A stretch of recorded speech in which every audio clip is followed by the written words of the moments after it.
شرک اصغر کی تعریف کیا ہوتی ہے؟ یعنی وہ گناہ جس سے اللہ نے روکا ہے اور وہ شرک اکبر تک پہنچانے کا مادھیم بنے اور حدیث میں اس کو شرک کہا گیا ہو۔ یعنی گناہ ہے وہ، اللہ اور اس کے رسول نے اس سے روکا اور وہ کام بڑے شرک تک پہنچانے کا سبب بن رہا ہو اور حدیث میں اس کو شرک کا نام دیا گیا ہو، یہ ہے شرک اصغر، چھوٹا شرک۔ اس کی کئی قسمیں ہوتی ہیں، ہم ان قسموں کو بیان کرتے ہیں۔ قولی شرک، جو زبان سے ادا کیا جائے، شرک اصغر کی مثال جو زبان سے ادا کیا جائے، جیسے کوئی آدمی پہلے نمبر پر کہے اگر اللہ چاہے اور آپ چاہیں، ما شاء اللہ و شئت، ما شاء اللہ و شئت، تو یہ بھی ایک طرح سے شرک ہے۔ اللہ کے نبی صلی اللہ علیہ وسلم کے پاس ایک آدمی آیا اور اس نے کہا ما شاء اللہ و شئت، جو اللہ چاہے اور آپ چاہیں۔ آپ نے فرمایا اجعلتنی للہ ندا، کیا تو نے مجھے اللہ کے برابر کر دیا؟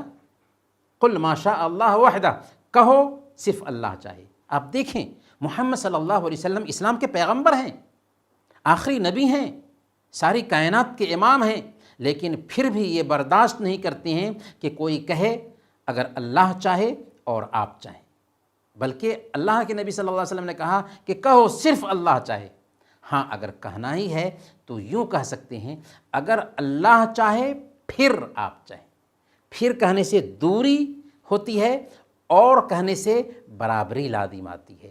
تو اسلام اس بات کو بھی برداشت نہیں کرتا ہے، ہمارے نبی صلی اللہ علیہ وسلم نے اس بات کو بھی برداشت نہیں کیا کہ کوئی آدمی نبی صلی اللہ علیہ وسلم سے بات کرتے ہوئے کہے کہ اگر اللہ چاہے اور آپ چاہیں، بلکہ پھر کہہ کر کے بولنا چاہتا ہے تو کہہ سکتا ہے، کیونکہ پھر سے دوری ہو جاتی ہے اور سے برابری لازم آتی ہے۔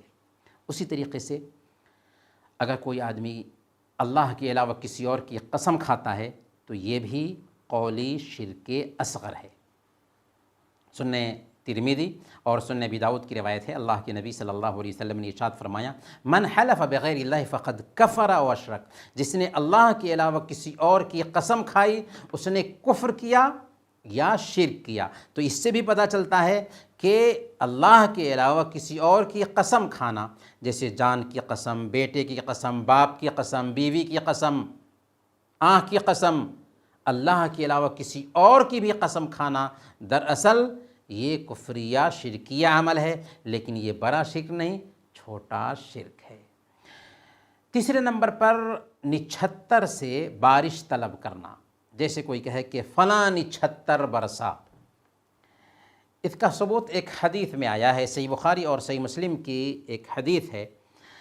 حضرت زید بن خالد الجہنی رضی اللہ تعالیٰ عنہ بیان فرماتے ہیں کہ ہم نے حدیبیہ کی صبح اللہ کے نبی صلی اللہ علیہ وسلم کے ساتھ فجر کی نماز عطا فرمائی، تو اس رات میں بارش ہوئی تھی۔ فجر کے بعد اللہ کے نبی صلی اللہ علیہ وسلم نے صحابہ کرام سے خطاب کرتے ہوئے فرمایا تھا هل تدرون ماذا قال ربکم، کیا تمہیں پتہ ہے میرے صحابہ کہ تمہارے رب نے کیا کہا؟ لوگوں نے کہا اللہ اور اس کے رسول ہی بہتر جانتے ہیں۔ آپ نے فرمایا اللہ نے کہا ہے اصبح من عبادی مؤمن بی و کافر، میرے بندوں میں سے کچھ لوگوں نے ایمان کی حالت میں صبح کی اور کچھ لوگوں نے کفر کی حالت میں صبح کی۔ جس کسی نے کہا مطرنا بفضل اللہ و رحمتہ، کہ اللہ کی رحمت اور اس کے فضل سے بارش ہوئی ہے، تو وہ مجھ پر ایمان لانے والا ٹھہرا اور ستارے کا انکار کرنے والا ٹھہرا۔ اور جس نے کہا کہ فلاں نچھتر برسا ہے، وہ ستاروں پر ایمان لانے والا ٹھہرا اور میرے ساتھ کفر کرنے والا ٹھہرا۔ تو یہ کہنا کہ فلاں نچھتر برسا ہے، ہتھیا برسا ہے، اسلام اس سے منع کرتا ہے۔ بارش کون برساتا ہے؟ بارش اللہ برساتا ہے، ہتھیا ہو، نچھتر ہو، اس طرح کی باتیں نہیں ہونی چاہیے۔ تو یہ بھی چھوٹے شرک میں سے ایک مثال ہے۔ فعلی شرک یعنی شرک اصغر میں سے عمل سے انجام دیے جانے والے شرک کی کیا مثال ہو سکتی ہے؟ تو پہلے نمبر پر کاہنوں اور نجومیوں کے پاس آنا۔ اگر کسی جیوتش کے پاس آپ جاتے ہیں اور اس سے پوچھتے ہیں، اگرچہ اس کی تصدیق نہیں کرتے ہیں، تو صحیح مسلم کی روایت ہے، اللہ کے نبی صلی اللہ علیہ وسلم نے ارشاد فرمایا، من اتی عرافا فسألہ عن شیء لم تقبل له صلاۃ 40 لیلہ۔ اگر کوئی آدمی کسی کاہن اور نجومی اور جیوتش کے پاس آتا ہے اور اس سے پوچھتا ہے، تصدیق نہیں کرتا اس کی، تو 40 دن تک اس کی نماز قبول نہیں ہوتی۔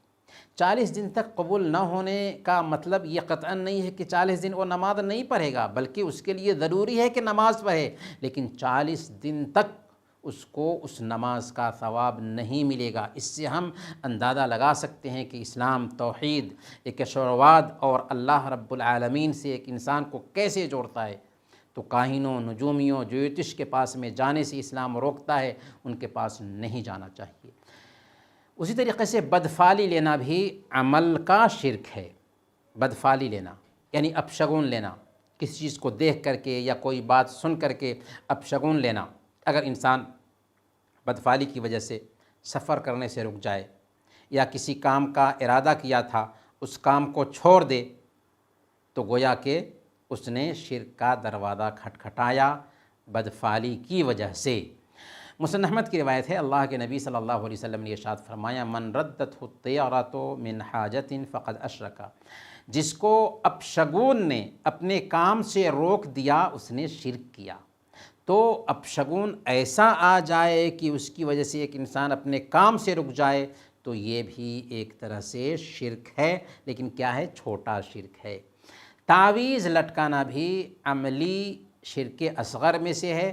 مسند احمد اور سنن ابی داؤد کی روایت ہے، اللہ کے نبی صلی اللہ علیہ وسلم نے ارشاد فرمایا، ان الرقی والتمائم والتوالا شرک، کہ شرکیہ جھاڑ پھونک، تعویذ گنڈے اور محبت کا کام کرنا یہ سب شرک ہے۔ یہ سب شرک ہے، یعنی شرکیہ طور پر جھاڑ پھونک کرتا ہے ایک انسان، یا تعویذ گنڈے لٹکاتا ہے، یا لوگوں میں محبت پیدا کرنے کے لیے کوئی عمل کرتا ہے۔ اللہ اور اس کے رسول کے بتائے ہوئے اذکار کا اہتمام کر کے اگر کوئی آدمی علاج کرے تو اچھی بات ہے، لیکن اگر کوئی جادو ٹونا کر کے اس طرح کا عمل کرتا ہے تو ظاہر سی بات ہے کہ وہ شرکیہ عمل ہوگا۔ چوتھے نمبر پر قرا پہننا یا دھاگا وغیرہ باندھنا، ہاتھ میں بہت سارے لوگ دھاگا باندھتے ہیں، تو یہ بھی دراصل اسلام اس سے منع کرتا ہے۔ مسند احمد کی روایت ہے، اللہ کے نبی صلی اللہ علیہ وسلم نے ایک آدمی کو دیکھا کہ اس نے اپنے ہاتھ میں پیتل کا ایک چھلا پہن رکھا ہے، پیتل کا ایک چھلا پہن رکھا ہے۔ آپ نے اس سے پوچھا کہ یہ کیا ہے؟ اس نے کہا، ایک واہنہ بیماری ہے جس کی وجہ سے میں نے اسے پہن رکھا ہے۔ آپ نے فرمایا، انزعها فإنها لا تزيدك إلا وهنا، اسے اتار دو، اس کی وجہ سے تمہاری بیماری میں اور بڑھوتری ہوگی، اور اگر اسے پہنے ہوئے مر گئے تو کبھی کامیاب نہیں ہو سکتے۔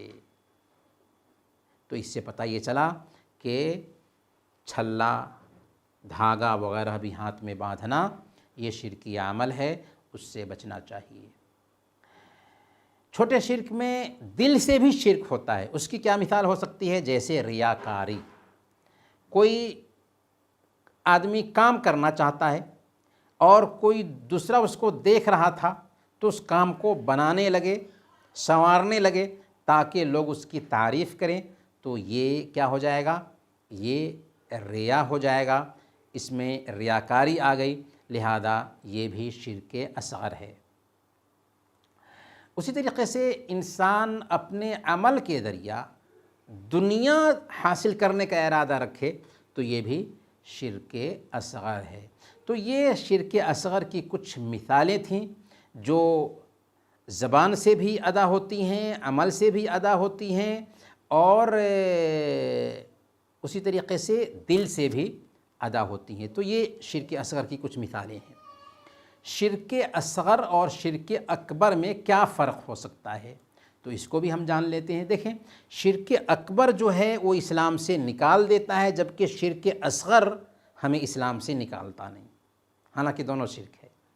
دوسرے نمبر پر شرک اکبر کا ارتکاب کرنے والا ہمیشہ ہمیش کے لیے جہنم میں رہے گا، جبکہ شرک اصغر کرنے والا جہنم میں داخل ہو بھی تو ہمیشہ ہمیش کے لیے جہنم میں نہیں رہے گا۔ تیسرے نمبر پر شرک اکبر سے سارے اعمال برباد ہو جاتے ہیں، جبکہ شرک اصغر میں ایسا نہیں ہے۔ ہاں، اگر شرک اصغر میں ریاکاری وغیرہ آ گئی ہے تو ریاکاری کی وجہ سے وہ عمل برباد ہو جائے گا جس عمل میں اس نے دکھلاوا کیا تھا، جس عمل میں ریاکاری آئی تھی۔